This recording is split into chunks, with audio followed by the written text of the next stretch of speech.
ہم نے لوگوں کو نہیں دیکھنا، یہ نیکی میں بتا رہا ہوں بندوں کے لیے نہیں ہے، یہ اللہ اور اس کے حبیب کے لیے ہے، اس کے حبیب کے لیے ہے۔ چاہے تیرا 100 روپیہ ہے، چاہے تیرے 10 روپیے ہیں، لیکن اللہ رسول کے لیے تو دے رہا ہے۔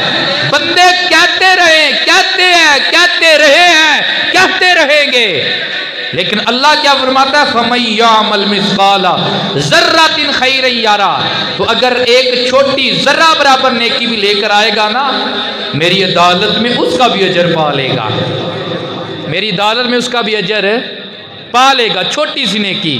امام الانبیاء صلی اللہ علیہ وآلہ وسلم نے ارشاد فرمایا، اے میرے صحابہ، جب کوئی بندہ اللہ کی بارگاہ میں صدقہ کرتا ہے، یا رسول اللہ کتنا صدقہ کرتا ہے؟ آقا کونین علیہ السلام نے فرمایا، جب بندہ اپنے حلال مال میں سے ایک کھجور اللہ کی بارگاہ میں صدقہ کرتا ہے، اللہ کریم اس کا صدقہ اپنے دائیں ہاتھ سے قبول فرماتا ہے، دائیں ہاتھ سے قبول فرماتا ہے۔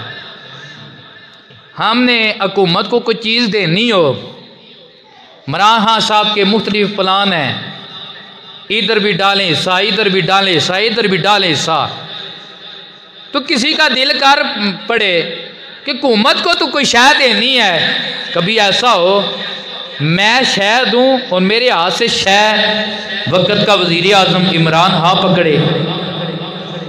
پھر آج کل سیلفی کا زمانہ ہے، تصویریں بنے، فیس بک پہ چلیں جناب، پیجز پہ چلیں، نیٹ پہ چلیں، اور لوگوں کو پتہ چلے یہ فلاں بندہ ہے، اس کی تو بڑی بات ہے۔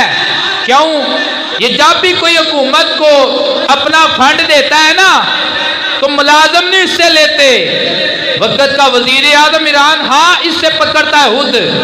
یار یہ ہمارا معیار ہے عزت کا کہ جس سے عمران خان کوئی فنڈ لے لے اپنے ہاتھ سے پکڑے، کہتے ہیں یہ بڑا بندہ ہے، بڑی اس کی بات ہے۔ یارو اس کی بات کے کیا کہنے جس کا صدقہ اللہ اپنے ہاتھ سے پکڑ لے، اپنے ہاتھ سے پکڑ لے۔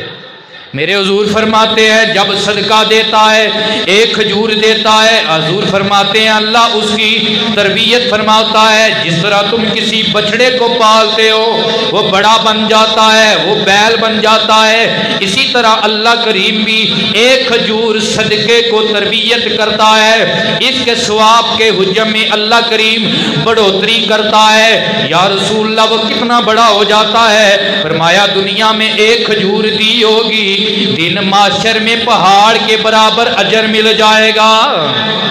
لوئے لوئے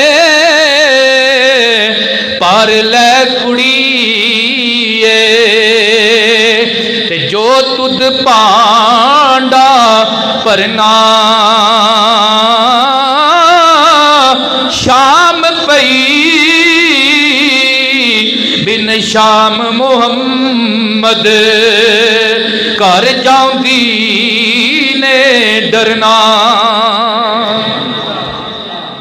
یہ آج وقت ہے، آقا کونین علیہ السلام